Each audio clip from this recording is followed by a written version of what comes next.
So we're jumping right into this interview with Elohim.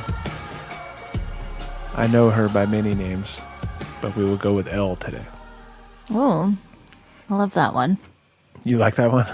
Yeah. Good.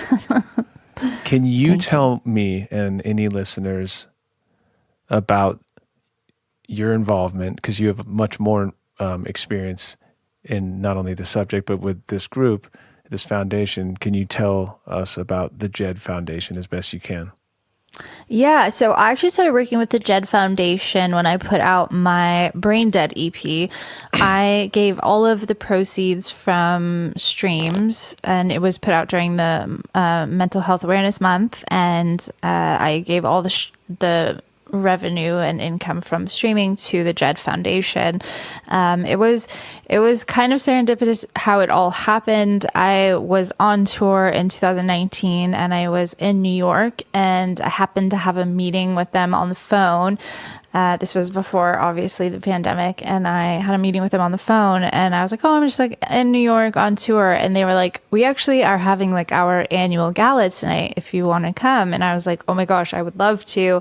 I left all of my clothes on the bus and went into the city. And so I spent the day getting clothes, and then went to the gala that night. And I was so moved by it. And I love their foundation because it's very much, a lot of it is based in youth, which I think is very important, and educating the youth. And they, as much as going to, colleges, they explained a lot of this to me. They go into colleges and to dorms, the RAs, they do kind of classes with them, and even down to the janitor, which is amazing. They, kind of coach how to notice when, somebody's going through a hard time and, maybe having an episode of panic or depression. How does one notice something How does like one that? notice? Yeah. I don't know. I mean, it can look different in so many ways. Some people are good at putting on fronts and, going out into the real world and then going home and being completely depressed. I'm not as good at hiding it. When I feel it so strong. And I think just asking, being present, not shutting somebody out because they seem down and, you don't want that energy around you, asking questions and asking somebody simply if they're okay or if they need someone to talk to. But yeah, it can look a lot of different ways, actually. Well, it sounds like we've come a long way, because I don't remember any options like this. Same. I don't remember anything. And for me, it was always music that I turned to, because these options didn't exist, as I said. But before we started talking, and I had this thought earlier in the car, which was that I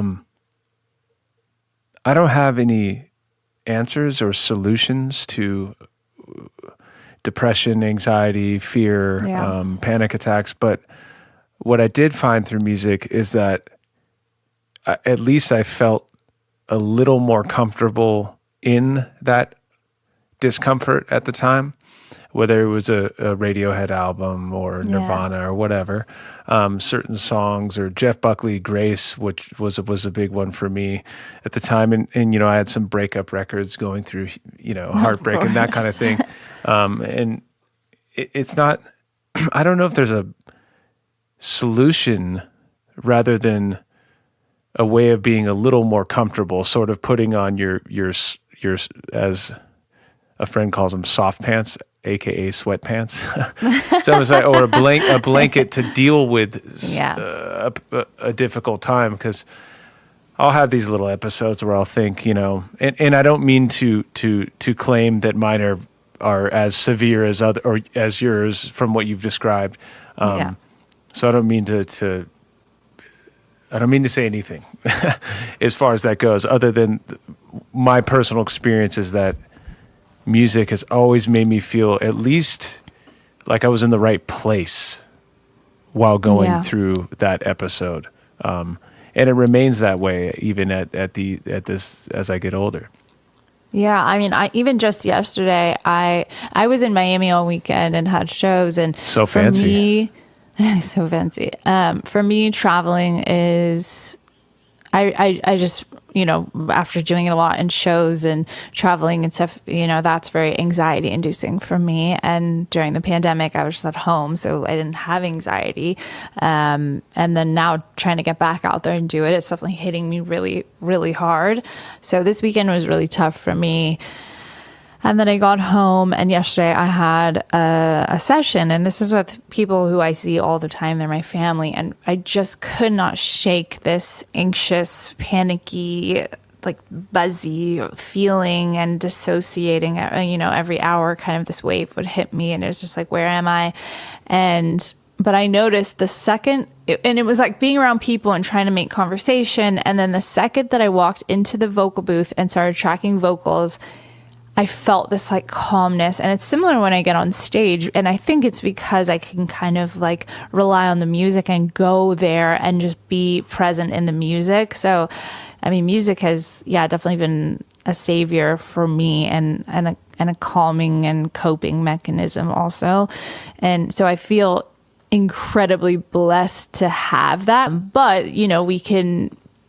it also brings comfort to know that the songs that we create, your song Sail was one of the first songs I ever heard that spoke about anything related to mental health, and I'm sure that saved so many people, because hearing that on the radio, it's like, wait, I've never heard somebody talk about ADD, other than my therapist or something. And I feel like even when that song came out, I think even 5 years ago, there was not as much of a conversation about mental health and therapy and, the right medication. And I was terrified to start medication. And, I think just having the conversation, and it's why, organizations like JED are amazing, because they're, bringing that conversation to the youth. How do you find what's the fine line between a legitimate, that's probably the wrong word. This is such a sensitive subject, so I want to. Okay. I want to walk the rope. It's a safe place with me, though, and for anyone listening too,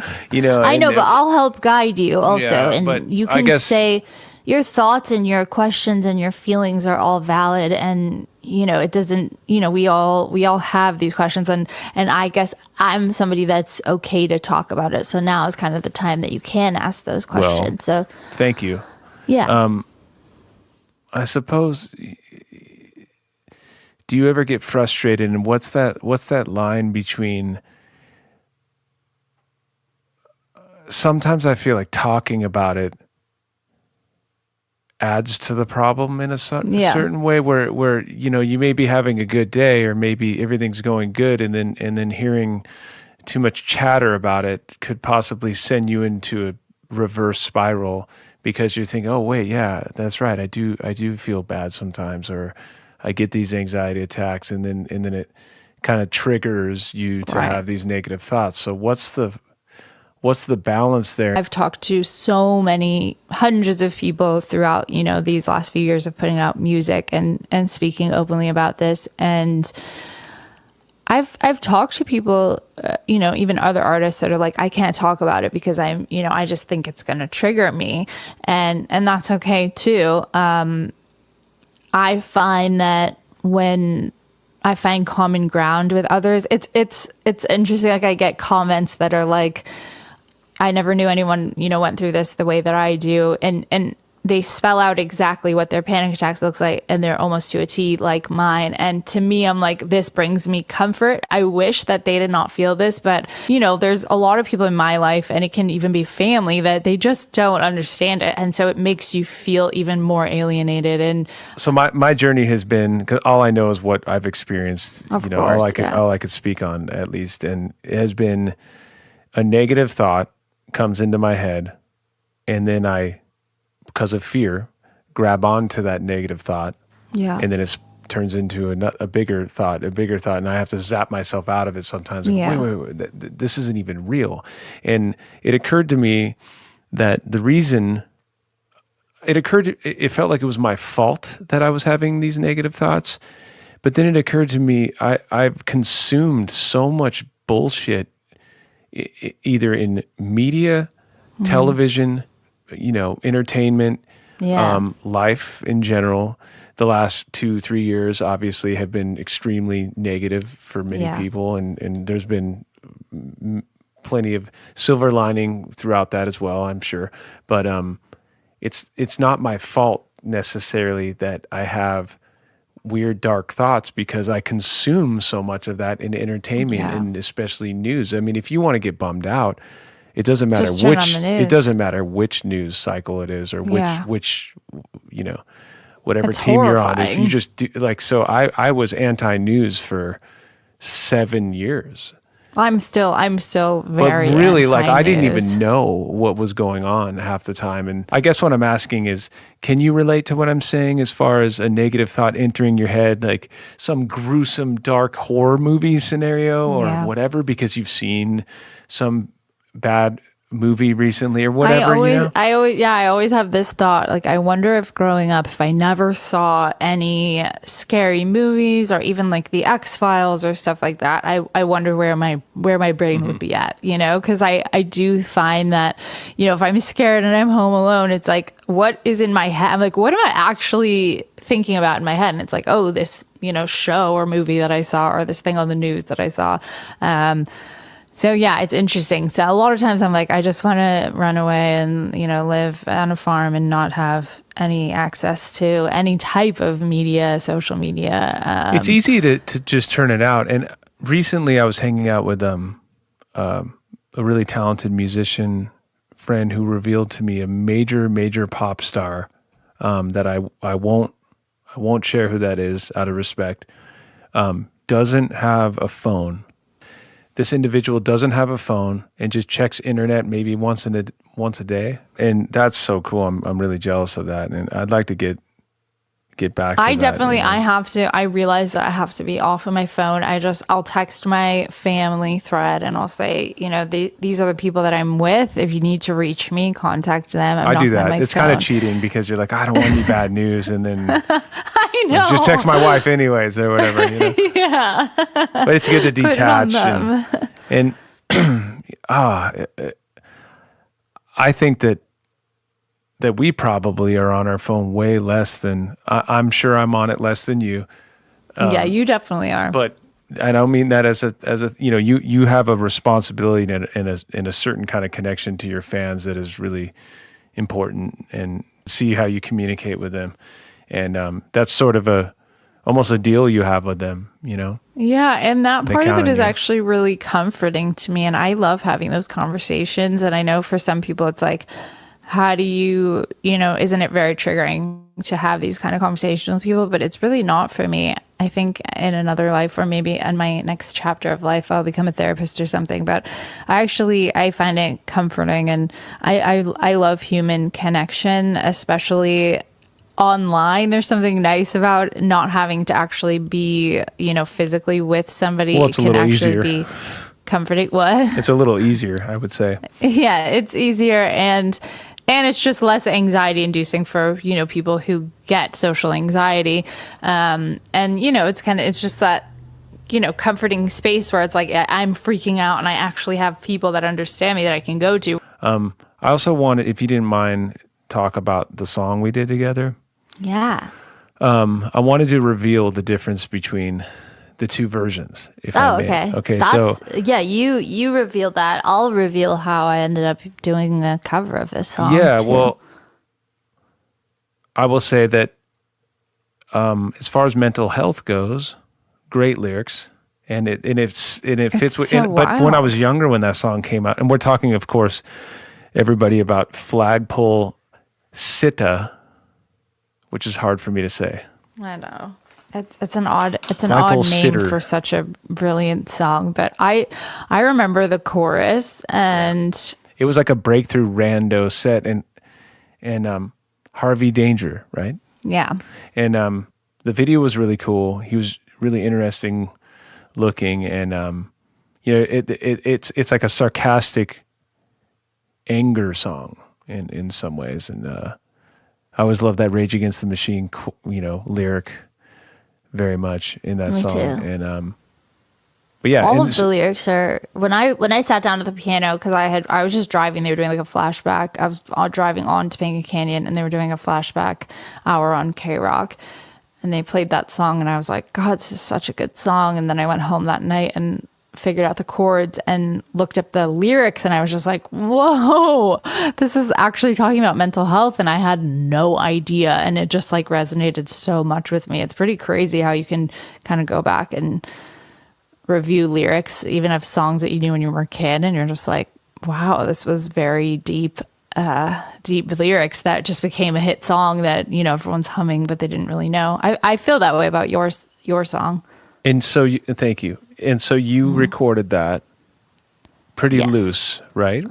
I just recorded piano and vocal, and I remember I was sitting right here and I was on my computer, and you and I were just like chatting on like text messaging, and I was like, I just made this like a cappella piano thing. Can I send it to you? I think you'll know the song. And I sent it, and you were like, can I produce this? And I was like, please, yes. So I sent you the acapella, and then you did an insane job producing it. Thank you. And then after that, I remember you and your team added a bunch more to the song, which was totally cool, and added a certain kind of life and energy with the choir. And so that version does exist already for maybe any of my fans who haven't heard that, although I hope they have. It was actually on the Brain Dead EP that I put out that all of the proceeds went to Jed. So it's kind of weirdly full circle in a very cool way. So when I was completing, but so truth be told, even though I thought that the version that was on your record was awesome, and I still think that, there was something about the original version that I loved in a different way because there was less around your vocal. Yeah. So on my covers album that you're on as well, it's a different version of that song, which has less of the extra awesome stuff, and it's more about your vocal. And I don't even sing that much on that song, which is also a huge bonus to me, is that I only drop in on the bridge. You have such a cool voice. Thanks. It's so crazy.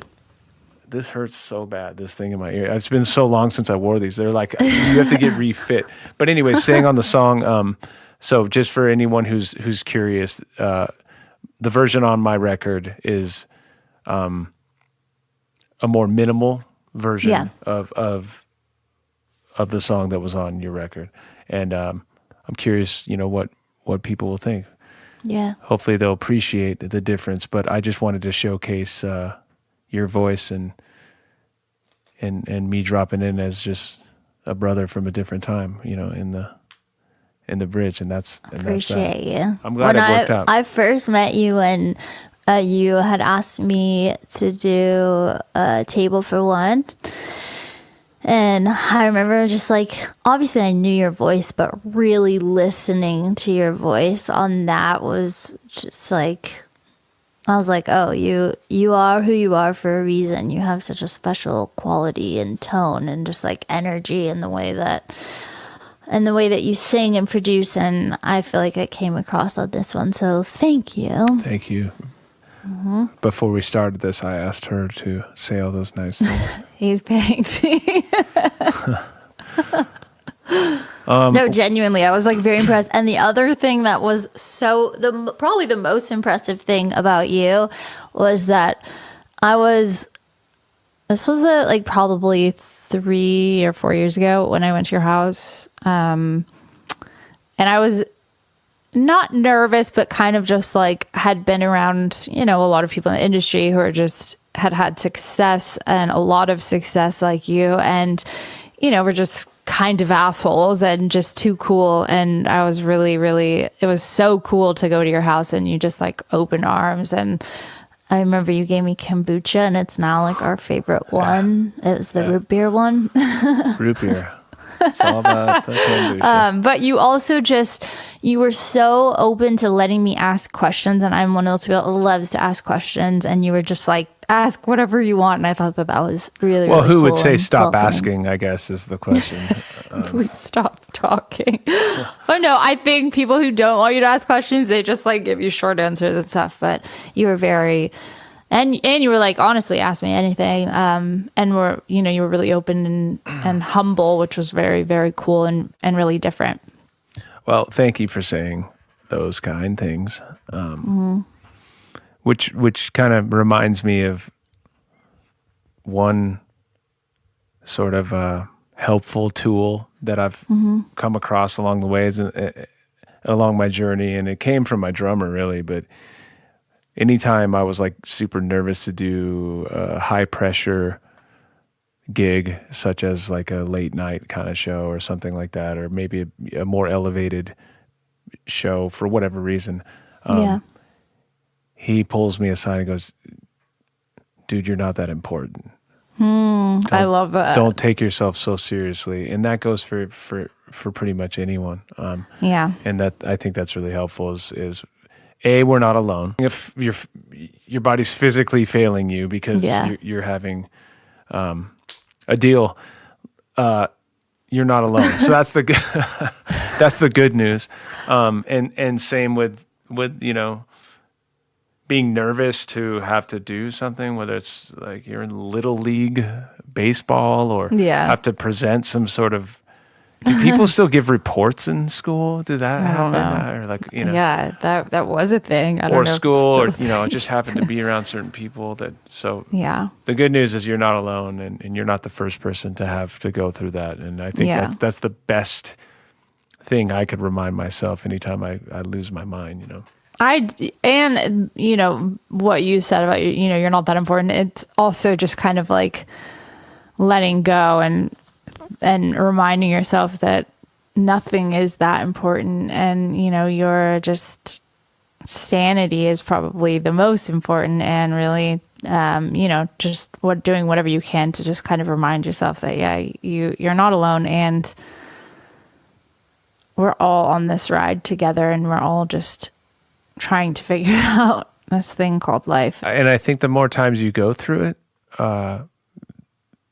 I suppose the better off you'll be in the long run. So it'll be interesting to see 5 years from now, if you're coping with these situations better, or have picked up new tools along the way to help, So we just solved it. It's going to be okay. Right here, right?